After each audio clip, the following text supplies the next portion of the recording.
अच्छा, मैं एक दफा और बता रहा हूँ। एक बंदे ने कैमरा खरीदा $90 का, और उसने बेचा कितने में? 126 में। तो ये जहन में बिठा लो, कॉस्ट प्राइस हमेशा क्या होगी आपकी? 100% होगी। कॉस्ट प्राइस अगर 100% है, तो प्रॉफिट होगा तो वो 100% से ज्यादा आ रही होगी प्राइस, अगर प्रॉफिट कैलकुलेट कर रहा हूँ मैं। और अगर मैं लॉस कैलकुलेट करूंगा तो 100% से कम आंसर आएगा मेरे पास। अब 190 100% है, $126 का उसने बेचा है। 126 जो है वो X% है। परसेंटेज क्रॉस मल्टीप्लाई से मैंने निकाली, क्या आंसर आ रहा है? 140। 140% है। तो 100 से कितना इंक्रीज किया उसने? 40%। आप 140 से 100 माइनस कर दें तो आंसर आ रहा है 40%। तो 40% का क्या हो गया? उसे प्रॉफिट हो गया। अब देखो, the price of a computer is was 375। Price, cost 100% है। In the sale the price was reduce by 15%। 100% में से 15% रिड्यूस हो गई तो कितना बच गया? 85% बच गया। अगर मैं 100% में से 15% निकाल दूं तो कितना बचेगा? 85%। तो उसकी प्राइस आ जाएगी। Cross multiply, 375 multiplied by 85 is equals to 100 multiplied by x. 375 multiplied by 85 upon 100 is equals to x. So 375, 85. 5 7 is 35, 2 7 3, 5 3 15 or 3, 18. 8 5 are 40, 8 7 is 56 or 4 0 6, 8 3 is 24 or 6 30.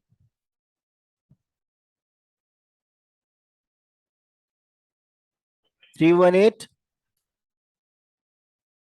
31875 upon 100। Point यहाँ पर है, 20 हटाऊंगा तो पॉइंट 2 पीछे आ जाएगा, तो 318.75 इसका क्या आ गया? रिडक्शन इन द प्राइस आ गई। यहाँ तक क्लियर है? ओरिजिनल प्राइस कितनी थी? 375। 15% रिड्यूस किया तो प्राइस कितनी आ गई? 318.75। आप डिफरेंट तरीके से भी कर सकते हैं, आप 15% निकाल लें उसको माइनस कर दें, ऐसा भी कर सकते हैं। डायरेक्ट करना है, डायरेक्ट मेरे मेथड से भी कर सकते हैं।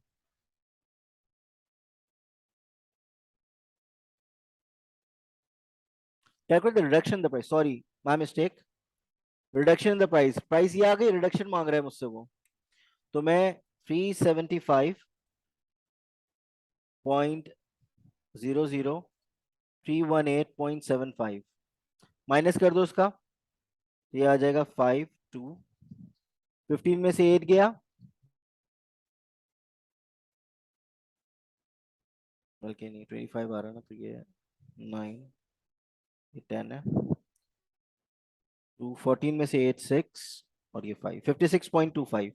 वो रिडक्शन इन प्राइस मांग रहा था, डॉलर्स मांग रहा है। तो जो आपके पास प्राइस है उसको माइनस कर देंगे तो आंसर आ जाएगा। सॉरी, क्वेश्चन नहीं पढ़ सका था मैं। The exchange rate between euros and dollars is 1 euro is $1.25। 180 euro को डॉलर में कन्वर्ट करना है। यूरो 1 है, 1.25 डॉलर्स है मेरे पास। यूरो के नीचे यूरो लिखूंगा, डॉलर्स के नीचे डॉलर्स लिखूंगा। 180 यूरोस है तो एक्स डॉलर्स होंगे। क्रॉस मल्टीप्लाई कर लें।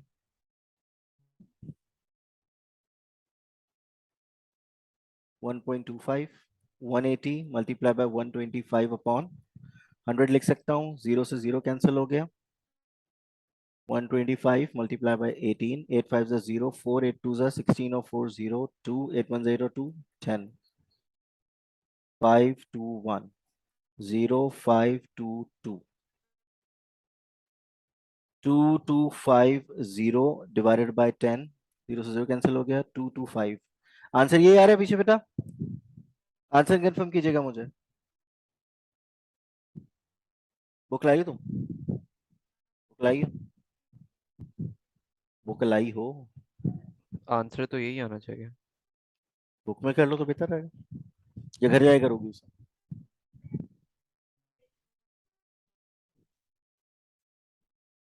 ठीक है, ओके। 2 to 5 ही आ रहा है answer. Convert 500 euro, $500 to euros, $500 to euros. अब हमें मालूम है कि 1 यूरो का कितना है? $1.25 है। $500 को कन्वर्ट करना है, तो 500 नीचे लिखा मैंने। अब यूरोस एक्स होंगे, क्रॉस मल्टीप्लाई करा लीजिए इसको, तो ये हो जाएगा 500 multiply by 1.25 multiply by x। So 500 divided by 1.25। अब ये बड़ा मसला आता है कि पेपर वन में हमें बस पॉइंट्स की डिवीजन आ गई, तो इसको सिंपल तरीके से कर सकते हैं। मैं इसको ऐसे लिख सकता हूं, डिवीजन है ना, डिवाइड करके लिख सकता हूं, और इसको मैं ऐसे भी लिख सकता हूं, डिवाइड 125/100। यहां तक क्लियर है? अब मैं इस साइन को किस में कन्वर्ट कर दूंगा, मल्टीप्लाई में। तो 500 मल्टीप्लाई 100/125 हो गया।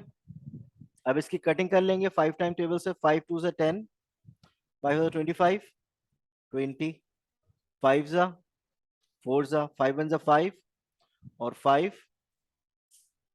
100 जा। तो आंसर क्या आ रहा है मेरे पास, 100 मल्टीप्लाई बाय 4, 400। ऐसे ही आ रहा है?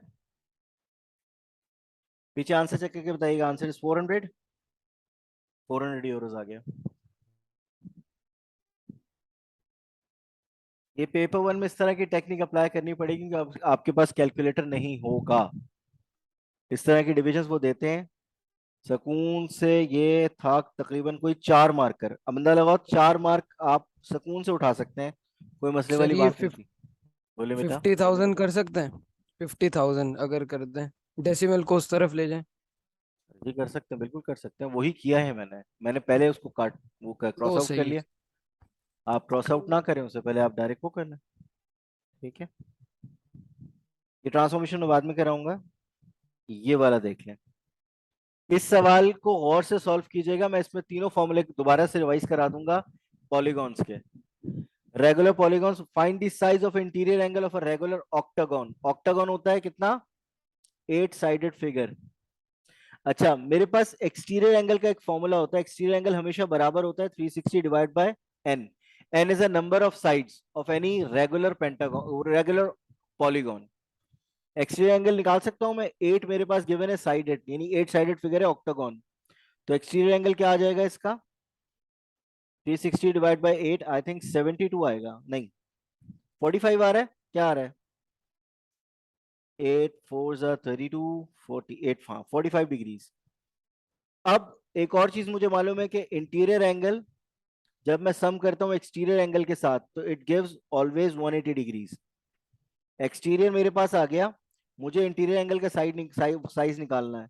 तो मैं just put the value and get the answer. Yes, previous का आंसर 400 था। इंटीरियर एंगल मैंने निकालना है, प्लस 45 180, तो इंटीरियर एंगल मेरे पास आ जाएगा 135 डिग्रीज। यह आ गया 135 डिग्रीज आ गया।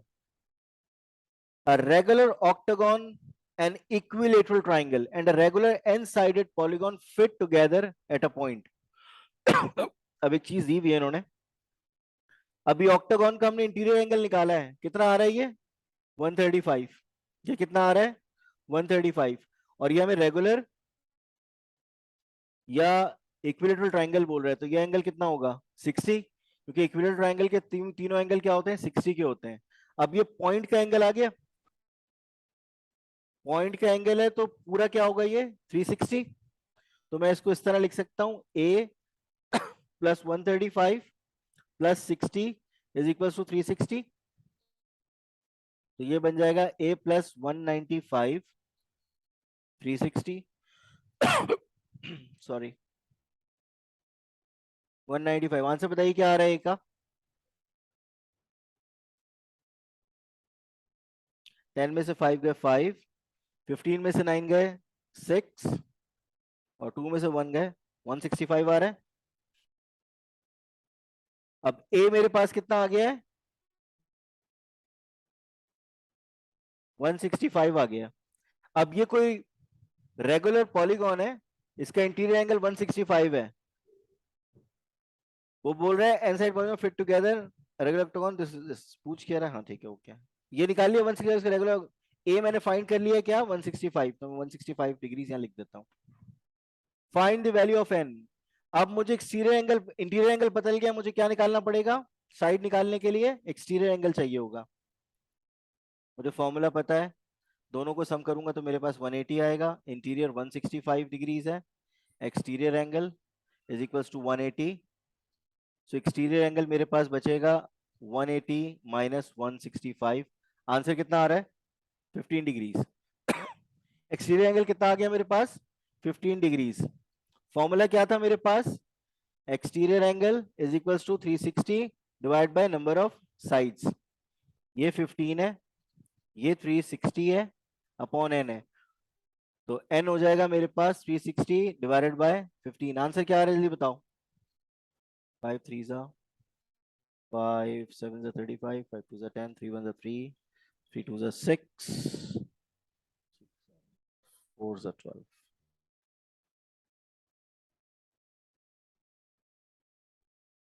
यही आ रहा है 24 साइडेड। नबी क्लियर है बेटा? तो कोई मसला है इसके अंदर? नहीं आ रहा समझ में? आ रहा है? मेरे साथ ही हैं आप एक पेज पे? न्यूट्रल तो नहीं है आप? अच्छा भाजपा फैमिली से बता लेते नहीं ना आप? सेम पेज पे ना आप? हुकूमत सही चल रही है अभी। इश्मा बेटा 15 मैंने इंटीरियर और एक्सटीरियर को प्लस करके निकाला है। मैंने बताया था इंटीरियर एंगल और एक्सटीरियर एंगल सम करेंगे तो 180 होता है, और 165 अगर इंटीरियर एंगल है मेरे पास, एक्सटीरियर कितना आएगा? 15। ये सोल्यूशन है और रिकॉर्डिंग भी चल रही है, तो रिकॉर्डिंग देख लीजिएगा। अच्छा अब इस तरह का कोई सीन आ जाए मेरे पास, जैसे ये आया हुआ है क्यूब रूट का, तो टेंशन लेने की जरूरत नहीं है। मुझे एलसीएम निकालना आता है तो मैं सुकून से कर सकता हूँ। मैंने लिखा ही हूँ 216 लिखा। प्राइम फैक्टर से जाऊंगा, सबसे पहले प्राइम फैक्टर क्या है? 2 है। 2 1 जा 2, 108, 2 54, 2 2 2 जा 4, 2 7 जा 14, 3 3 3 जा 3 9 जा 3 3। अच्छा जी, ये आ गया इस तरह से। अब मुझे दिया हुआ क्या है? क्यूब रूट दिया हुआ था। अब मैं इसकी जगह ये लिखूंगा जो मैंने निकाला है, 2 × 2 × 2, 3 × 3 × 3।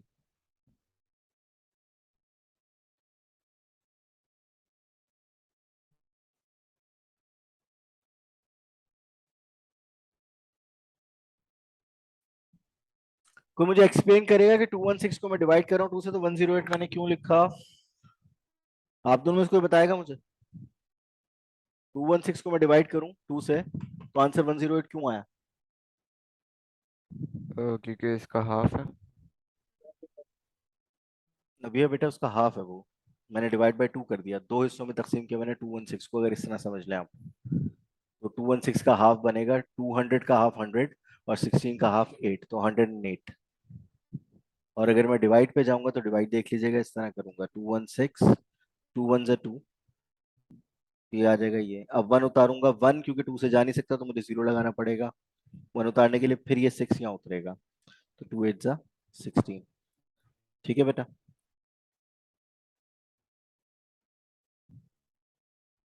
इस तरह ये जो मैंने सॉल्व किया, जीरो, ये रटो मत कि जीरो कब लगाते हैं, ये नहीं रटो, रटो रटना नहीं है ना कि जीरो कब लगाते हैं। कितने नंबर रटोगे इस तरह से? डिवाइड करके देख लिया करो, या उसको इस तरह हाफ करके देख लिया करो। ठीक है? ये वैसे रिकॉर्डिंग में आ गया होगा, आप वहां पे समझ लीजिएगा। अच्छा, अब क्यूब रूट का मतलब क्या होता है? मुझे 3 3 के पेयर बनाने हैं। 3 एक जैसे नंबर कौन से हैं यहाँ पर? 2 2 लिखे हुए, तो ये एक पेयर बन गया, और ये 3 3 का पेयर बन रहा है 3 का। तो जो जो पेयर बनता है उनमें से एक नंबर बाहर आ गया, रूट हट गया 3, तो आंसर क्या आएगा मेरे पास? 6। यानी 2 का पेयर बना, 3 के 3 पेयर बने, यानी 3 बन गए 2 के, तो मैं 2 एक बाहर निकाल लूंगा, रूट क्यूब रूट खत्म हो जाएगा उसके ऊपर से। फिर क्यूब 3 के बन गए तो मैं फिर एक बाहर निकाल लूंगा, 3 आ गया बाहर, तो 2 3 जा 6, 6 is the answer. Cube root of 216 is 6। ये आप अब कैलकुलेटर में जाके चेक कर लीजिएगा, आंसर वही आ रहा होगा। तरीकेकार यही है, 3 3 के पेयर बना के बाहर निकालते रहे।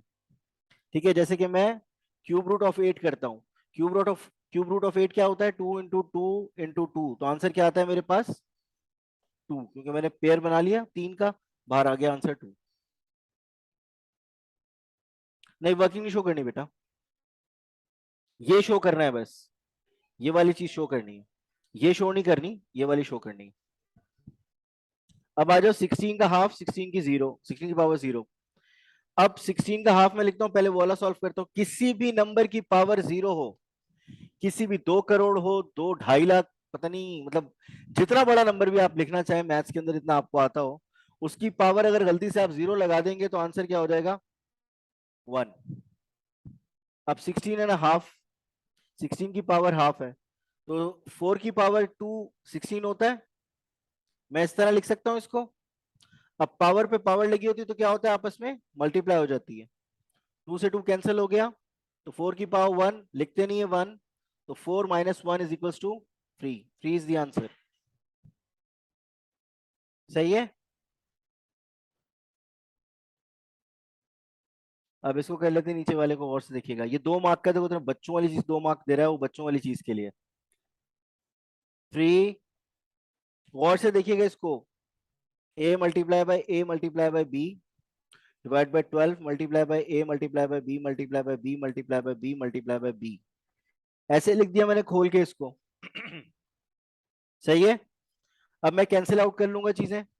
3 1 जा 3, 3 4 जा 12 हो गया, a से a कैंसिल हो गया, b से यहाँ b वाला कैंसिल हो गया। आंसर क्या बचा अब मेरे पास? मेरे पास ऊपर 1 बचा है और a बचा है, तो this is only a left eight numerator में। क्या बच गया? a। नीचे क्या बच रहा है? 4। a गायब हो गया, यहाँ पर b 3 है तो b क्यूब। अब ये -2 है, अब ये -2 ऊपर भी लगेगा नीचे भी लगेगा, तो ये a की पावर -2, 4 की पावर -2, a की पावर 3 मल्टीप्लाई बाय -2। ठीक है, तो a की पावर -2 अपॉन 4 की पावर -2, तो a की पावर माइनस b की पावर, सॉरी माजरत ये b है,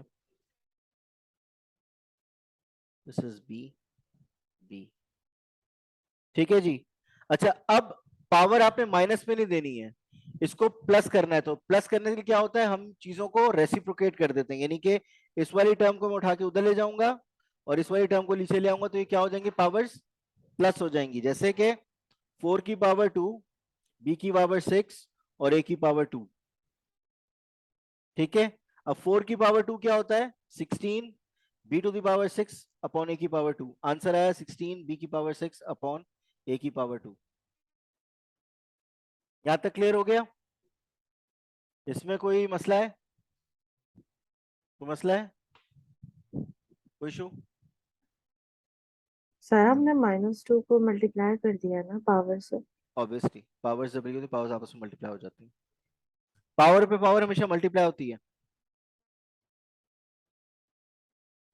हाँ, इस टाइप का बड़ा क्वेश्चन आता है पेपर 2 में, कम से कम 12 मार्क्स का। ये उसका टीजर है, टेस्टर है, एक तरीके से छोटा क्वेश्चन है, ये बड़ा नहीं है। ये पेपर 1 टाइप ही है। टोटल मार्क्स कितने हैं इसके?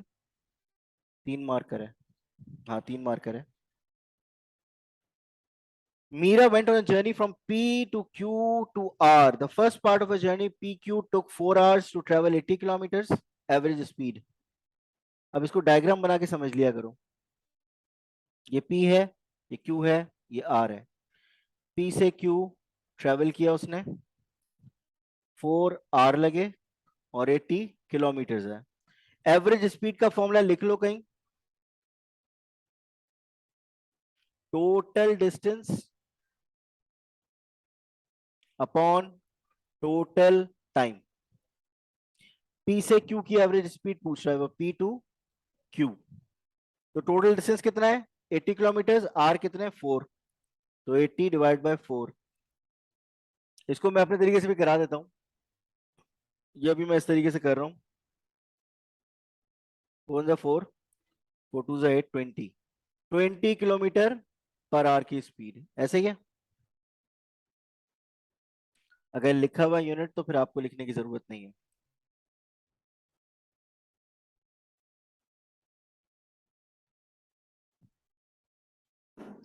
ठीक है जी। अच्छा, मैं किस तरह करता हूं, अगर 4 आवर में वो चल रहा है 80 किलोमीटर, तो 1 आवर में चलेगा x किलोमीटर। क्रॉस मल्टीप्लाई कर लें।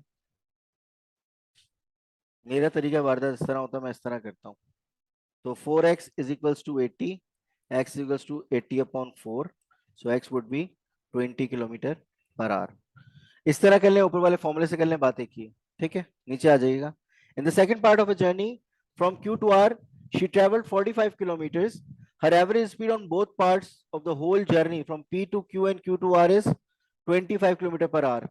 Find the time taken for second part of the journey from Q to R. In the second part journey Q to R, she traveled 45 kilometers. Her average speed for both parts on the whole journey P to Q and Q to R is 25 kilometer per hour. तो average speed कितनी है इसकी, पहले वाले part की 20 kilometre per our. अच्छा जी, और total journey का जो ये वाली चीज है, ये कौन करेगा? ये वाले का मुझे नहीं मालूम कितनी स्पीड है इसकी, लेकिन इसने बाद में 45 किलोमीटर पर आवर की स्पीड से 45 किलोमीटर ट्रेवल किया है। कैसे निकालेंगे इसको? वो एवरेज स्पीड दी है उसने टोटल जर्नी की, डिस्टेंस उसने बता दिया मुझे।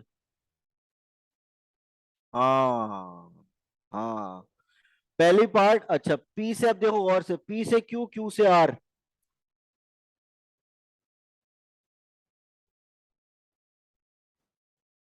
ये कितना है? 4 आवर 80 किलोमीटर। और यहां पर कितना है?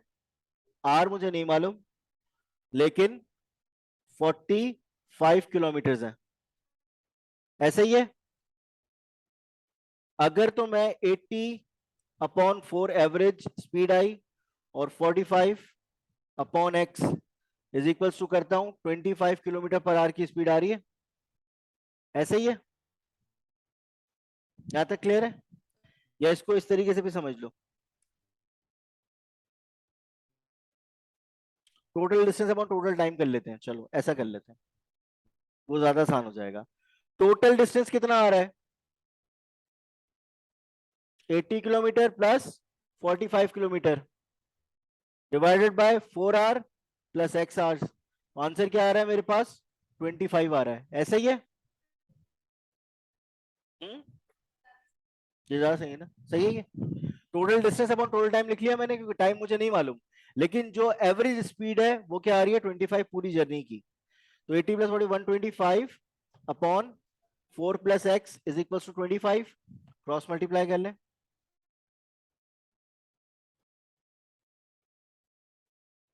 25 में मल्टीप्लाई हो रहा है, यहाँ के इसको डिवाइड करा देते हैं। 4 प्लस एक्स हो जाएगा, ये हो जाएगा 5, 4 यहाँ के माइनस हो जाएगा, तो x वुड बी 1 आवर। कितना टाइम लगा उसे दूसरी जर्नी में? 1 आवर। हाँ, बोर्ड डिस्टेंस ऐड कर लें, बोर्ड टाइम ऐड कर लें। टाइम मुझे मालूम नहीं था, मैंने x ले लिया उसकी जगह पर। ये क्लियर हुआ? मसला तो नहीं कोई इसके अंदर? इस तरह के क्वेश्चन पेपर 2 में बड़े आते हैं थोड़े से। उसमें जो ये सिंपल इक्वेशन बनी है ना, इस तरह सिंपल नहीं बनेगी, उसमें क्वाड्रेटिक इक्वेशन बनती है और क्वाड्रेटिकली सॉल्व होती है, और फिर उसकी x की वैल्यूज आती हैं। सेशन ड्रॉप हो तो ज्वाइन कर लीजिएगा यार, ये मैं बहुत दफा करा चुका हूँ दोस्त हजरात, प्लीज ये कोई मेरे को शेड करके दे भाई। ए यूनियन बी का कॉम्प्लीमेंट निकालना है, ए यूनियन सी का कॉम्प्लीमेंट निकालना है, तो क्या होगा?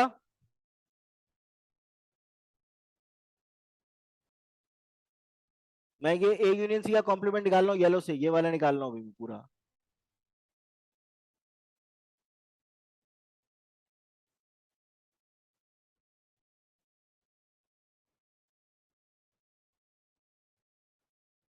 ये ए यूनियन सी का कॉम्प्लीमेंट है, ए यूनियन सी मैंने किया और माइनस कर दिया यूनिवर्सल उसमें से। ऐसे ही आ रहा है? सही लगाया मैंने? अब वो इंटरसेक्शन बी कह रहा है मुझे, B intersection A union C. यहाँ पर पीछे लगा हुआ है, क्या आ रहा है आंसर? पीछे पीछे आंसर बताओ मुझे, क्या आ रहा है इसका? यही आ रहा है क्या? तो तुम्हें समझ ही नहीं आ रहा है, इसमें कलर नजर नहीं आ रहा? ओ सॉरी, यहाँ पर जो बैठे हैं बच्चों को कलर नजर नहीं आ रहा। आंसर चेक कर बताओ क्या आ रहा है इसका?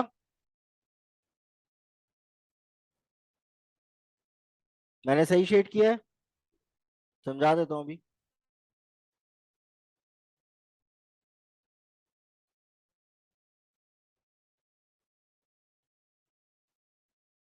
नहीं बेटा 1 था, प्रीवियस का आंसर 1 था, ये रहा।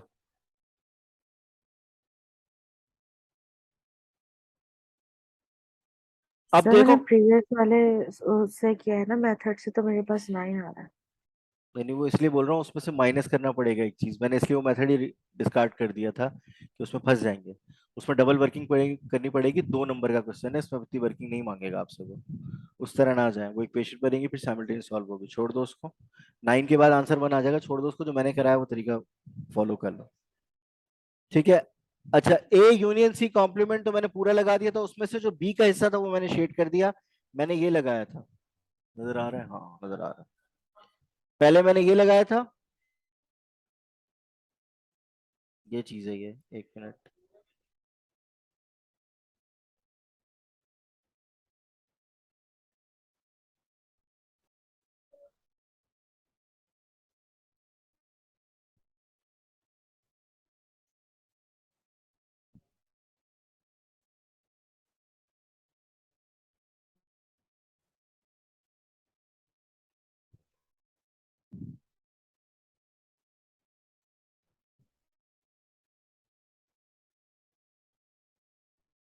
जी बेटा,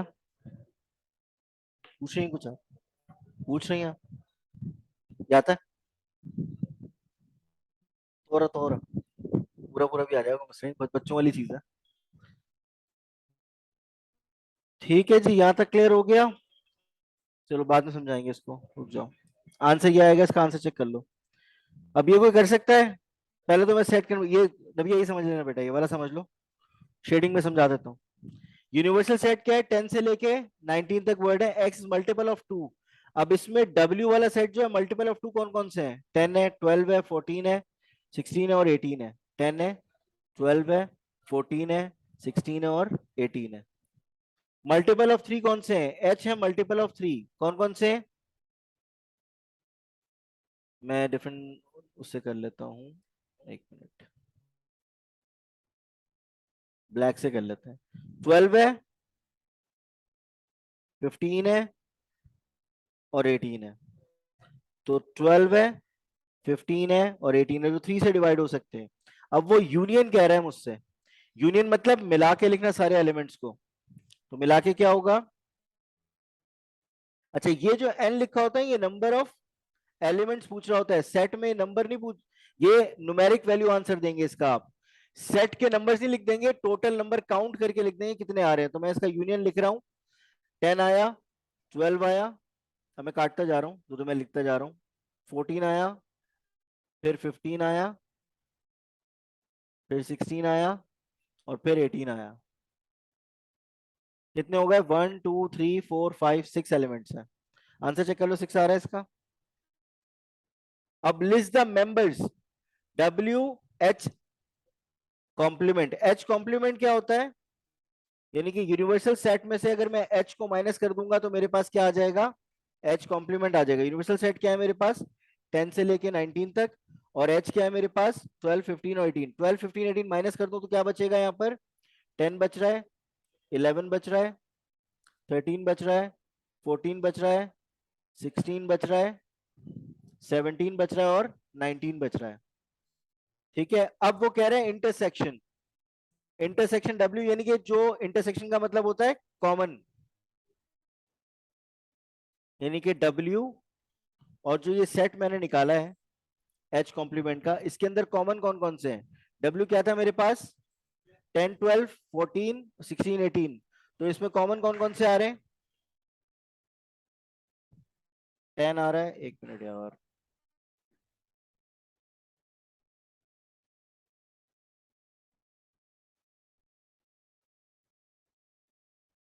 10 आ रहा है कॉमन, फिर 14 आ रहा है कॉमन, फिर मेरे पास 16 आ रहा है कॉमन। 3 आ गए, तो आंसर क्या आएगा इसका? 10 14 और 16, यही आंसर आ रहा है? चेक करके मुझे बता दो प्लीज यार।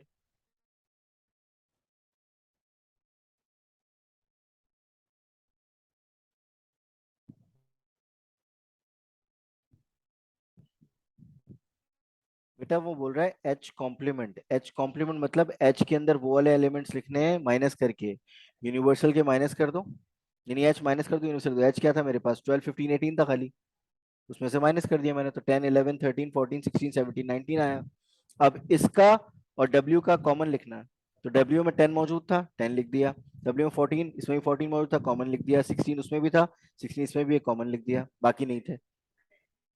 क्लियर है? क्लियर हुआ ना अभी बेटा? मसला तो नहीं इसमें मैडम आपको? मसला तो नहीं?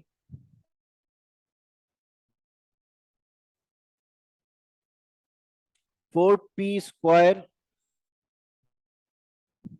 माइनस 9q², इसको मैं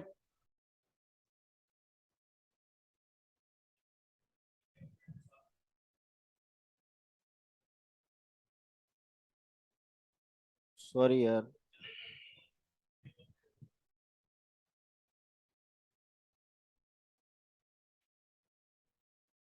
इसको मैं लिख सकता हूँ 2p का होल स्क्वायर, इसको मैं 3q का होल स्क्वायर लिख सकता हूँ।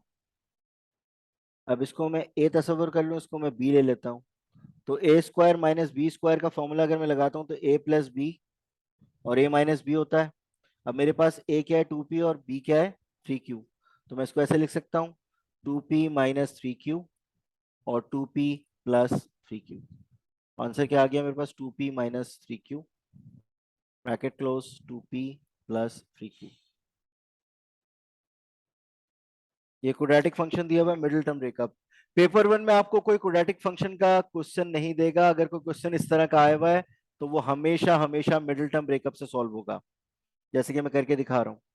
2n² मल्टीप्लाई कराऊंगा -3 से, तो आंसर क्या आएगा मेरे पास, माइनस का 6n²। अब इसका मुझे फैक्टर ऐसे ढूंढना है कि प्लस माइनस करने से मुझे क्या मिल जाए, 5n, और मल्टीप्लाई करने से मुझे क्या मिल जाए, 6n²। ठीक है, माइनस का। तो मैं देख लेता हूं क्या आ रहा है, ये माइनस का 6n² है। दो चीजें निकाल लेता हूं मैं, तो मुझे जो नजर आ रहा है वो ये नजर आ रहा है कि -5n मल्टीप्लाई, नहीं, मसला करेगा, टू और प्लस थ्री। 6 - 1 होगा। +6 - 1 हो सकता है, चलो ले लेते हैं।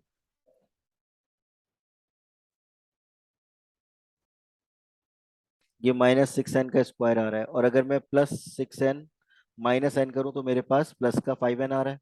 क्लियर है? तो यानी कि 5n की जगह पे मैं +6n - n लिख सकता हूँ। So put the value and get the answer.